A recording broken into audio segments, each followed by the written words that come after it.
Marlene Hutchinson, and welcome to Tips for Guitar Playing Success. As many of you know, I've been sharing my guitar playing tips every Thursday for more than 8 years. It's been my way to hopefully help you stay motivated, be inspired, and continue expanding your guitar playing journey.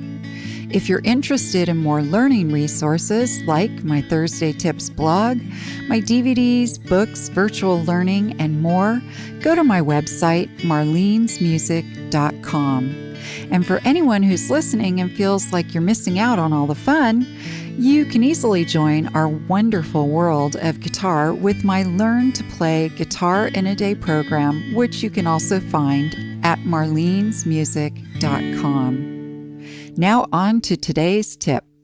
Today's tip is learn, play, and master chord progressions.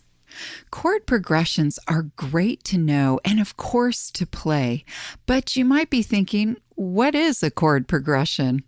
Chord progressions start with chords. A chord is usually 2 to 3 notes played together rather than playing a single note. When the chords are played in sequence, you've got a chord progression. When you play the chord progressions in a repetitive sequence, you've got a song. Now, there's a formula to chord progressions, and I'll go over that in the simplest way. It's a numbering system.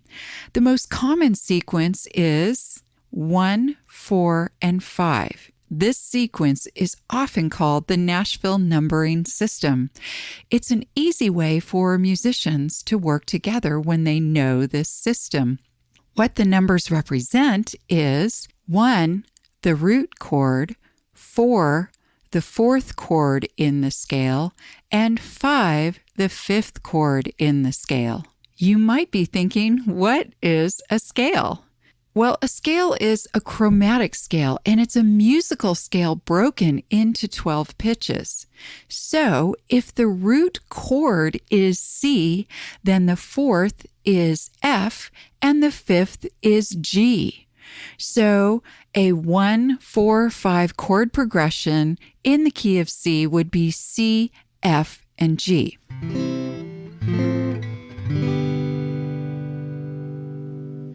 Chord progressions are designed to be a template for songs, and there are countless varieties of chord progressions. Some common 3-chord chord progressions are A, D, and E, C, F, and G, as I just mentioned, D, G, and A, and G, C, and D. Some common 4-chord chord progressions are A, D, E, A, C, F, G, C, D, G, A, D, E, A, B, E. You'll find these progressions in songs like Happy Birthday, Free Falling by Tom Petty, The Joker by Steve Miller, Brave by Sarah Bareilles, and Cruise by Florida Georgia Line, to name a few. Now, how can you use these chord progressions to benefit your playing? The best thing is to play them repetitively and become super familiar with these common chord progressions. So let's do that right now. Grab your guitar and let's play together. Let's start with A, D, and E. So play A, D, E, A, D, E, A, D, E, repetitively, and really become familiar with that.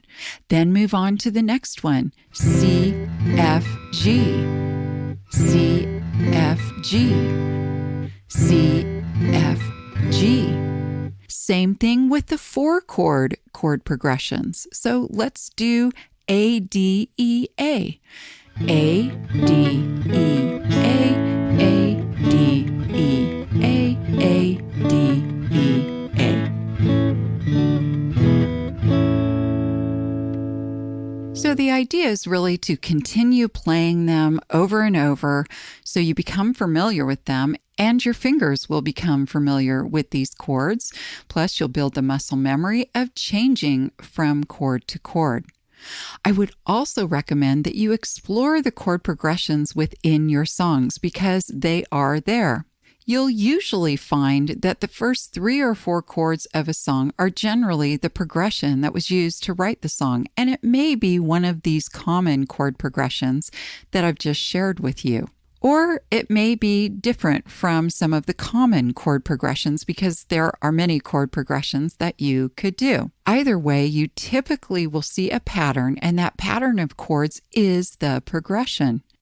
And here's a cool thing to think about. Much of the music that you listen to likely started as a chord progression. I hope this episode's tip has helped you to continue expanding your guitar skills and knowledge. If you'd like to learn more, check out the many learning resources available at my website, marlenesmusic.com. Thank you for joining today's podcast, and as I like to say, play on.